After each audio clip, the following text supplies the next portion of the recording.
We got an extra chair. So this is my favorite part of the FiRe week, because I get to sit here and just set 5 people running and ask almost nothing. At least I think that's the way it's going to work. We'll find out. Caitlin Cameron, you're with us. You were here last year of OtoNexus Medical Technologies. Describe once again the tech, hold it up so that we can see it, and where you're going with that and how that feeds into a lot of the wider narrative we've had all week about the progress in diagnostics and medicine generally. Yeah. So we are OtoNexus Medical Technologies. I am Caitlin Cameron, Chair and CEO. And we are developing the world's first medical device for the accurate diagnosis of middle ear infections in kids, also in adults. And in particular, the only technology that can differentiate viral from bacterial infections and therefore accurately determine when to prescribe an antibiotic. Huge overprescription of antibiotics in this space. Number one reason for antibiotics in kids is middle ear infections. Number one reason for surgery in kids. This is a device that we believe, with use, can drive down antibiotic prescriptions for otitis media in kids by 50%. The CDC tells us we prescribe 85% of the time. We should prescribe just 15% of the time.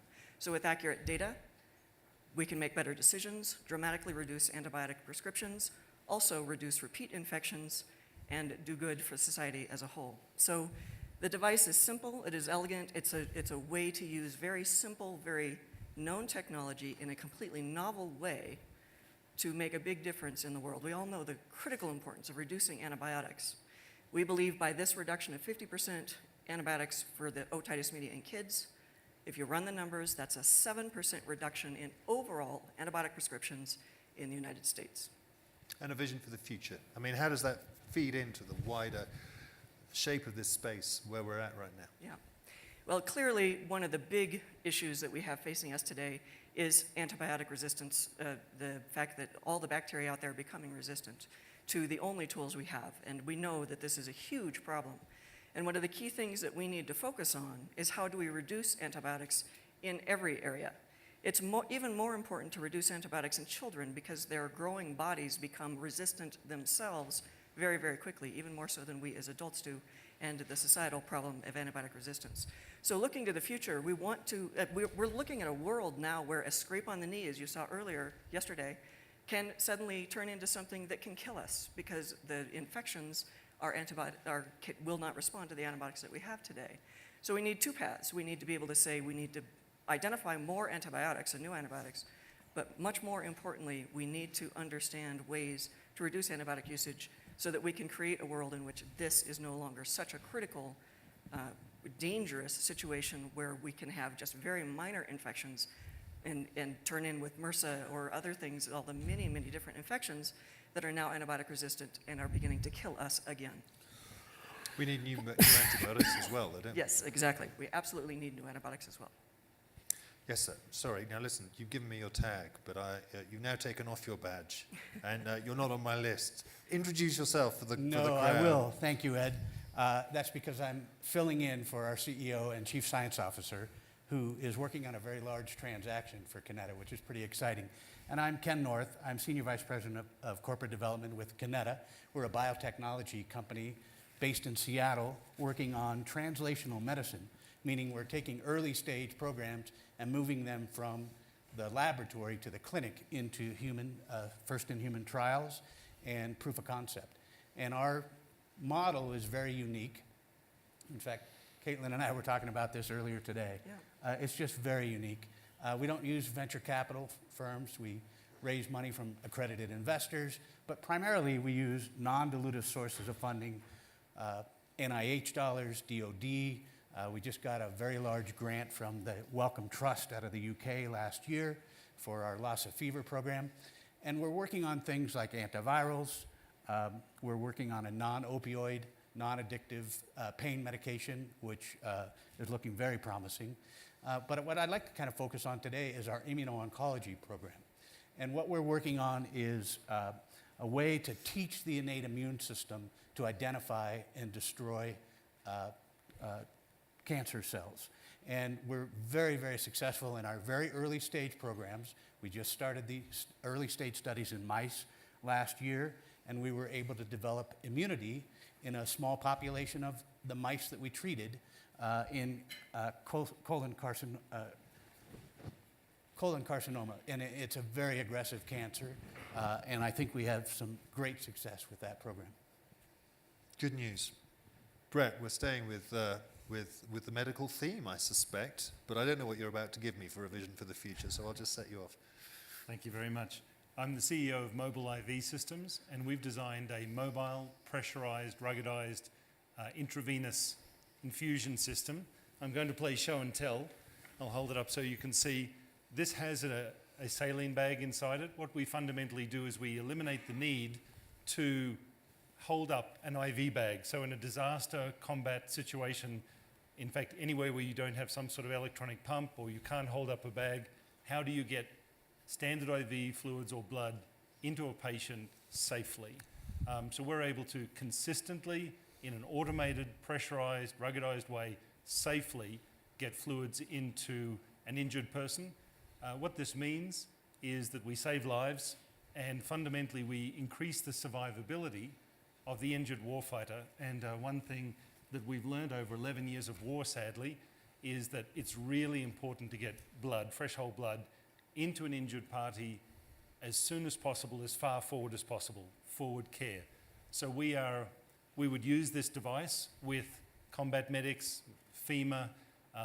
Had this device been available in Las Vegas, we may have been able to save some lives. If you turn up with a kit that comes as small as that, very light, in less than 30 seconds, this cuff is inflated.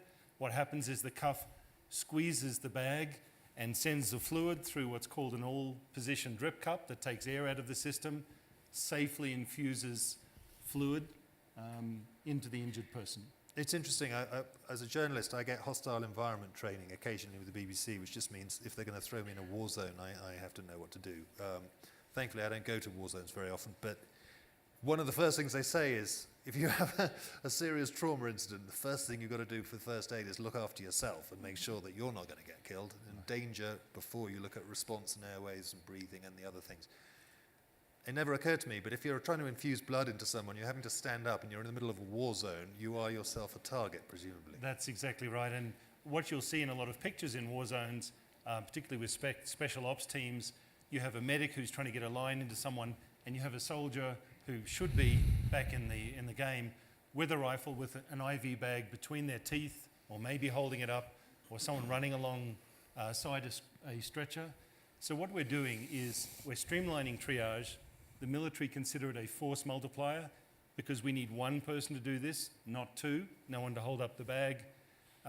Believe it or not, a lot of trouble with tangled cords, air transport, needles coming out. But fundamentally, the ability to get blood into someone with a major hemorrhagic injury, an IED injury, or it could be Katrina, it could be Haiti, it could be Las Vegas, to be able to get blood into someone safely, because blood saves your life, but blood also can, if there's clotting or damage to the red blood cells, it can also kill you. So getting that in there safely is really important. Thank you very much. Jeff, this is a complete handbrake turn, I know, but I want you to give us your vision.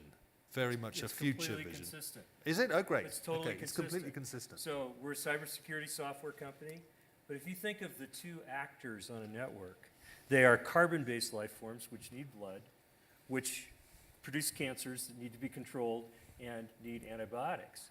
And then there's silicon-based life forms called machines.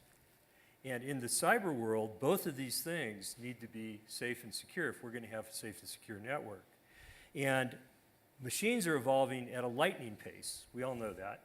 Humans are evolving pretty much the same pace we have for about the last 400,000 to 500,000 years. And the problem we have as humans is we're in denial. And the denial is based on the fact that we think we're in charge. And I've got just two quick little examples. 2 o'clock in the morning, you're driving through Park City, you come to a red light, you stop. There's no traffic, there's no people. What do? You wait for it to turn green and you go forward. What's controlling your behavior? The machine. You don't. I don't. You don't? Not He's at the 2 only in the guy who doesn't morning. do that. Well, you know, you live in Utah, you don't have to wear helmets when you ride a motorcycle either. So Right. there's a whole other set of discussions. Well, that's because we're around. trying to get organ donation. That, back over here. So the other thing is Waze. Everybody uses Waze to get between here and there. Have you ever thought about really what Waze is doing? Is it optimizing your path to the intended point? Or is it optimizing the total trips of everybody taking them? The machines are in charge. And so we're anthropomorphic. I see the world through these two little pinholes in my meat sack right here, and I think I'm in charge. But I'm not. And here's why that's a problem. Because machines need identities, just like people do. And people use usernames and passwords or some biometrics. Machines use machine identities. And as a world, we spend $8 billion a year protecting the usernames and passwords here of everybody. We spend very little protecting machine identities. So my company invented the technology that protects machine identities. So if you think about it, I identify myself to this machine. The machine doesn't identify itself to me, does it? It says, give me a reason to trust you, and I'll let you type and swipe some more. And then this machine has to talk to many more machines and finally an application. All those things have to say, I trust you as well. And so if we spend $8 billion protecting human identities, we spend very little protecting machine identities, which are involved in just about everything we think of here in the carbon world. And my view of the world is not dystopian. It's an amazing view of the world, where there's a brain-machine interface, and a mother loses her arm, and in some bad accident, she has a prosthetic device, and she can hold a baby. And that's an integration, and I think we will actually speciate as the silicon-based life forms and carbon-based life forms come together. But just like the innate immune system, we need to know that the silicon that we're going to merge with actually is something that is self, that is not going to hurt us, that is going to be something that we can live with. So my only admonition to everybody here is to let's don't leave this up to Google and Amazon and Microsoft to figure out. We all have to get involved. We need sociologists, lawyers, priests, everybody, bankers. We need everybody to weigh in on this to make sure that we understand as machines and humans come together that we've thought through how this is going to work. And it's going to be a really beautiful world. But if we just leave it up to the technologists to take care of it, we're going to end up in a big world of hurt. So that's, I guess, my view of the future. Wow, it's a big vision. Jeff, thank you. Now, finally, Jim, introduce yourself, and yeah, let's talk money. Jim Divver with Zions Bank here in Salt Lake City. I've been to the FiRe conference 3 times, and you know, you guys are all way smarter than I am. I always go back and tell my colleagues, wow, these people are way up in the clouds. I don't even know what half of them are talking about, but anyway, it's good to be here. My topic is how is technology changing banking? And the one thing as I've been thinking about what I could say today, I don't know if everybody remembers when we used to have to take checks and you couldn't scan them. I mean, that's a relatively new technology because we invented it back in 2005. We would put checks on planes and fly them to all the Fed offices. And Harris Simmons, our chairman, said, well, why don't, because we scan them when they would come into our bank and we'd take them down to the Salt Lake Fed. We would just take scanned copies. And he said, well, why are we putting all these checks on planes and flying them all night to get to the Fed? Why don't we scan them and send them a facsimile? And now, and so we created that technology, and we got our big break during 9/11. So we were already doing it, but after 9/11, President Bush said, if you guys will come clear these checks, we'll pass, financial changes so that you don't have to have a physical check. You can have a copy of the check. And I think that's one of the things that's really going to happen. Everybody was talking about wallet, share a wallet. Now it's mobile wallet. If you're a financial institution in the U.S. or Europe and you're not using technology for finances and as far as the credit cards and everything, you're going to get left behind. We have companies that we work with. In fact, we just met with one yesterday where they are so much faster than a typical commercial bank, because they're like, hey, do you have receivables? Great, I'll take them, and I'll fund your, I'll advance you on your receivables today. And so, I mean, it's just everything's moving faster.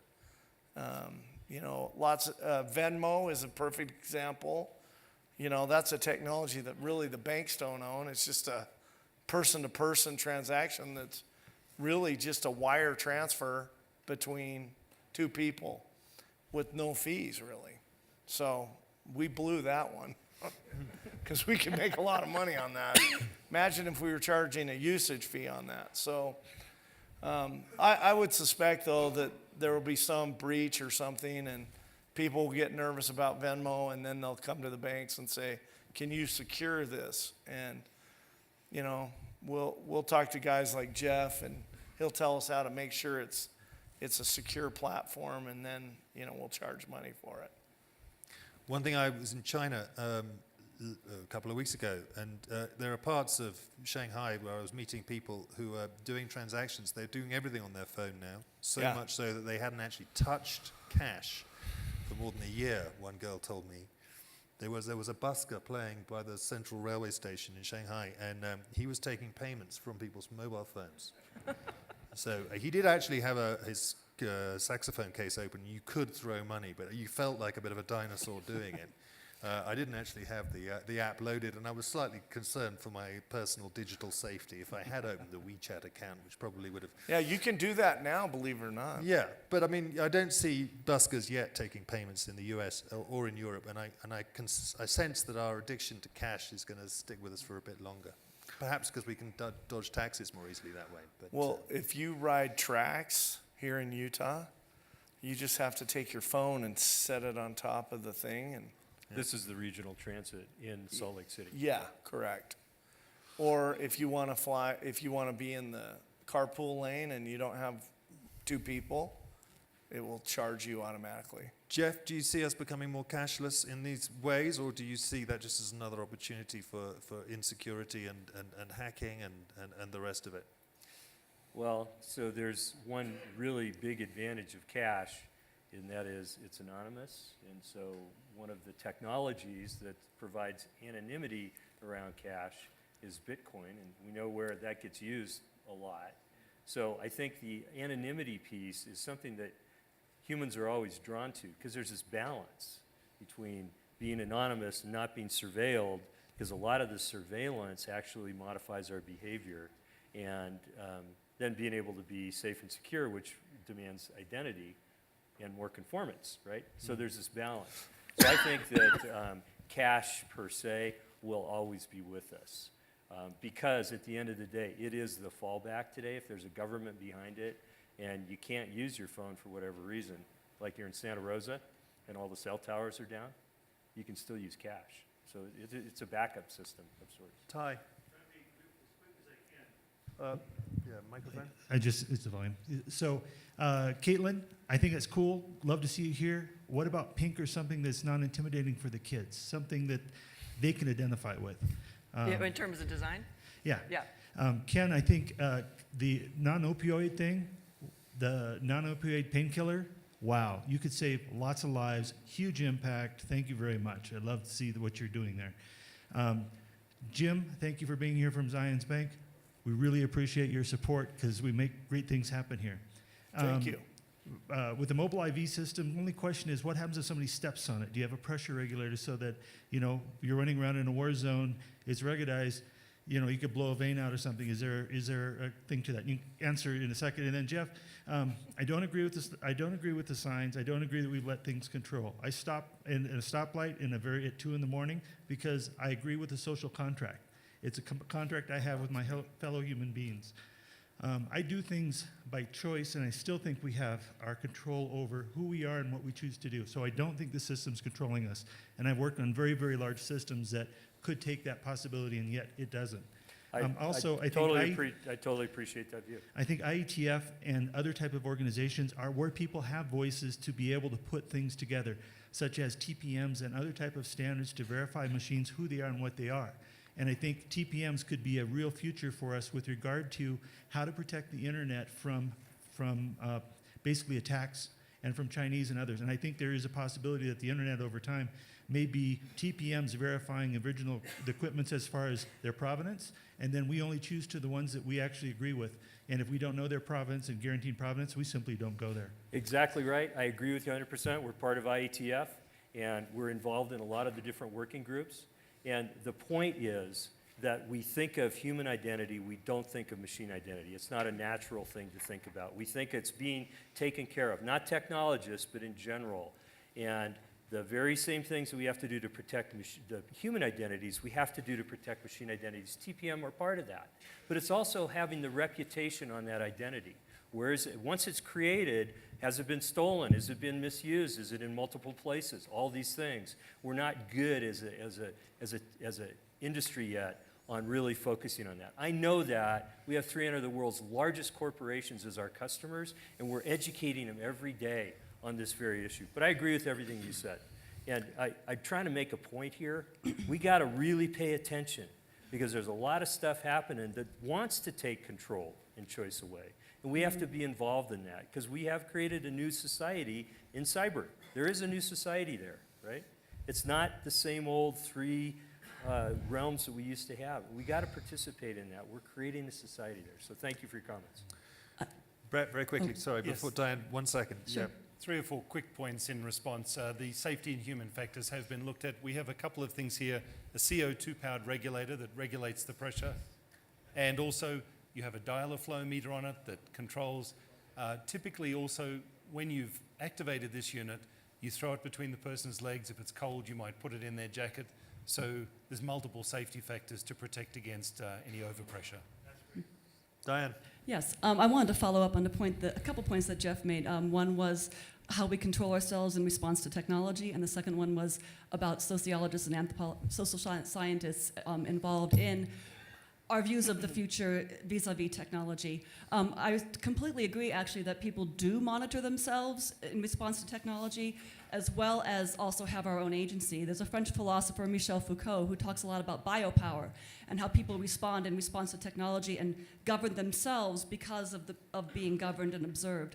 One thing that comes to my mind is in California, for example, you have increasing numbers of cameras, stoplight cameras at all the red lights, so that if you go through the intersection, you're automatically going to get a ticket. Ever since those cameras have started to emerge, people are suddenly slamming on their brakes because they know they're going to get a $200-something fine if they don't abide by the law. It could just as easily catch you in the middle of the night. And the same thing with anthropologists and sociologists. There is actually sort of a cyborg anthropology that's been developing that talks about human interactions with machines and humans intersecting with machines, becoming increasingly mechanized, and so I just want to kind of raise those issues and ask, as an anthropologist and social scientist myself, I'm very happy to be here, but I would love to see other people that are in the social sciences also engaging more in these conversations, and I think that's something that actually really needs to be done, is to start bringing in the thinkers and the social sciences and looking how technology is actually being utilized on the ground and how it is changing our relationships to ourselves and to the world. And our attitudes towards ourselves as a species, right? Mm-hmm. I mean, we were talking last year about, our relationship to animals and, whether they have the same rights as us. And perhaps that's the kind of conversation we have to start having about ourselves in relation to machinery, which we've always regarded as something other than human, but perhaps those lines get blurred, right? It's a nod. Okay.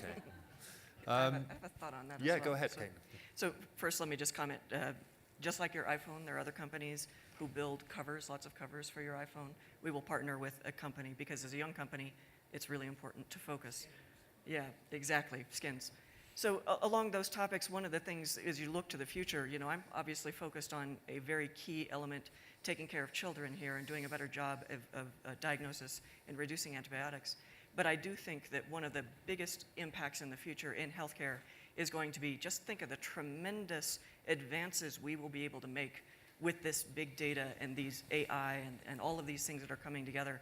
I think that we are going to be able to identify cures that we could not identify now with all of this data coming together. But at the same flip side of that is, as we begin to put all of this data up into the cloud, there's the other side of it that we need to think about and be careful of. And I know this is part of what you were talking about, but think about this. In order to do this well, We want to put as much data, as Lee Hood was talking about, gathering the genetic data and the this data and that. You want to put it all depersonalized in the cloud so that the analysis can be done to identify cures and identify better ways to treat and identify better ways to make us well. That is the future of healthcare. But one of the things we need to think about is what about how it affects us, societally and individually. If I have all my data up in the cloud, it's depersonalized, right? It doesn't have my name or my social security number anymore, but it has my DNA. There is no thing that better identifies me than my DNA. So these are things of privacy and et cetera. I think these things are going to become far more difficult, far more complex, and far more important for us to think about. And we can do this. I mean, it's not something that's made of unobtainium. We can do it, but we have to put it as a priority to be able to preserve our privacy and know where our data is and things like that. Not just when somebody says, don't worry about it, it's secure. That's the biggest red flag right there. Right there. Do not worry about it. Hello. I sat on this stage 3 years ago. We had a company meeting here, had Ray Kurzweil join us, who wrote the book, The Singularity. And I totally disagree with the singularity, at least in the foreseeable future. But I do believe that we will come close to something called speciation, because if we can have a stronger heartbeat, a better memory, more acute vision, if we can have stronger limbs, we can react faster, we can see at night. Why do we have lights? Why doesn't everybody just have night vision? We don't need lights. All these things are things that cost money that could cause us to start to shift a little bit between the haves and the have-nots based on the confluence of technology, carbon-based life and silicon-based life. We got to participate in this. We just can't let it happen. We have to thoughtfully, skillfully, mindfully participate in this. And so the call for the inclusion of the non-STEM input is like critical. It really is. Do you have a question there? Yeah, a brief one. My first job out of college was working for one of the leading EHR companies. And on both sides of the table there, as a healthcare patient and working on an engineering team, compatibility is a big issue. So any thoughts on owning your data, how healthcare providers can share data securely but more efficiently? Any thoughts, anyone? The healthcare people. Yeah, you notice we're all looking at each other. Yeah. You know, it's an interesting, again, this is one of those areas where this is a big challenge. Every different EMR, or EHR as they're calling them now, has pieces of our healthcare data in it. And there's this huge effort to try to get them all interconnected. Massive problem. They all use different languages. They don't speak the same language at all, as much as people will say, you know, HL7 is all the same. It is not. But is that what we want? That is the question. That is, I think, the first question we have to ask, is that what we want? There are some people who are advocating that what we really want is for each one of us to have our own healthcare data and we carry it with us, as opposed to each of the individual systems having our healthcare data. And we provide it every time somebody needs it. I don't know that that's the right answer either, but I do know that the challenge of integrating all of these different, incredibly diverse systems, you almost want to say, wipe them all out and start with a new system that everybody interconnects to. But do you think that's going to happen here? I don't think so. So I don't know what the answer is, but it is a big challenge. And again, as you integrate these systems, that you bring up issues of privacy and issues of who owns your data. Does a hospital own your data, or do you own your data? We've hit a stop signal, the red, and we're going to see how we behave. Are we going to follow the machine and get off the stage? I think we should.